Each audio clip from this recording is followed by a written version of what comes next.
विधायकों दरमा 3 गुण वृद्धि प्रसंग एवं सारा राज्य में चर्चा रही बेले यह विभिन्न महल में विरोध करने देखादी। सूचना अनुसार गत विधानसभा शीतकालीन अधिवेशन में विधायकों दरमा 3 गुण को वृद्धि कर गृह में पारित कर जनमत प्रकाश पाई। तेबे यह बिल पारित समय कौन राजनैतिक दल पक्षर प्रतिवाद करनथिले, किंतु जनमत प्रकाश पाइबा परे मत बदलाई किछि विधायक। विरोधी दल नेता नवीन पट्टनायक निज वर्धित दरमा को न नेबा पाई निष्पत्ति नेथिबा बेले ब्रह्मपुर सहर में मध्य एहाकु नै प्रतिक्रिया प्रकाश पाइछि। नागरिक विचार मंच पक्षरु एक आलोचना सभा गेट बजार स्थित एनजीओ हॉल ठारे आयोजित होइतिला। बहु बुद्धिजीवी एथिरे जोग देई निज मत रखिथिले।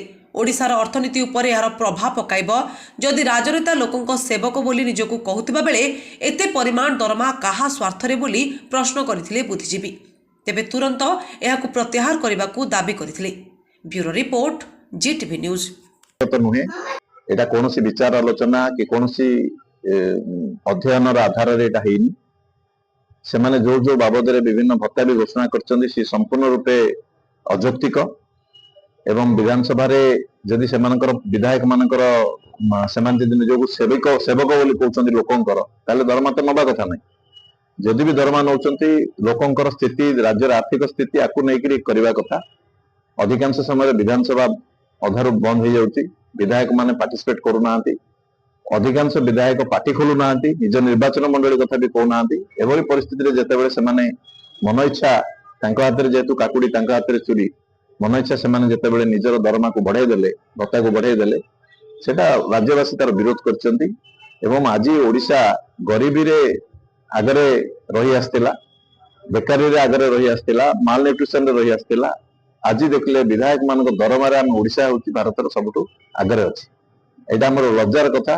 तेणु ए जो अन्याय वृद्धि होईची ताको प्रत्याहार करबा दरकार। एवं आज सरकार भी लोकंकर जनमत आगे वर्तमान सी बोले चापरे भी अच्छा। निश्चित भविष्य से आपको ह्रास करने को बाध्य हे। आम जो मैंने सिविल सोसाइटी अच्छु जो मैंने विभिन्न समाज विभिन्न क्षेत्र में काम कर आंदोलन कर गरीब ओडिशा राज्य रे श्रमिक कृषक युवक छात्र महिला जेतेबेले तांको अधिकार पय कांदुछंती, तांको दाबी जनाउछंती, सेतेबेले समस्त दाबी को अणदेखा करी कर्णपात न करी शीत अधिवेशन शेष दिन में जो भली भाव समस्त विधायक सर्वसम्मति क्रमे तांको निज दरमा वृद्धि करिसंती। यहाकू ओडिशावासी कटा घारे चून भाव साब्यस्त होईछि एवं राज्यर सारा राज्य रे यहाकू नै प्रबल जनमत प्रकाश पाई। सामाजिक गणमाध्यम प्रबल कमेंट आसी। एथिरे सरकार भयभीत होइछंती एवं सरकार जानी पारिले जे एभली जदि दरमा को आम प्रकृत नबु आगामी दिन में लोकंर जनमत आगरे आम सर्वस्वांत हो तलितवांत हो। आज प्रत्याहार करने जो चाप पड़ी से गोटे पाद पछघुंचा देइछंती।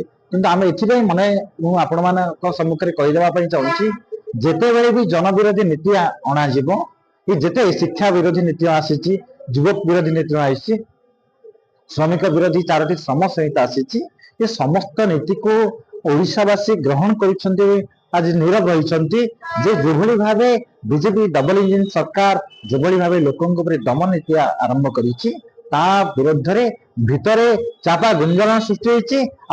वर्तमान दरमा वृद्धि लोकों विरोध में आक्रोश तैयारी लोके एकाठी होती, तार प्रतिवाद करिसेंती एवं निश्चित भाव आगामी दिन में तार फलाफल तैयारी होबो, प्रस्तुत होबे। एवं एथिपई मु गोटे जिंस कहबा पई चाहूँगी जे विधायक माने जेतेबेले याको निज दरमा वृद्धि करेले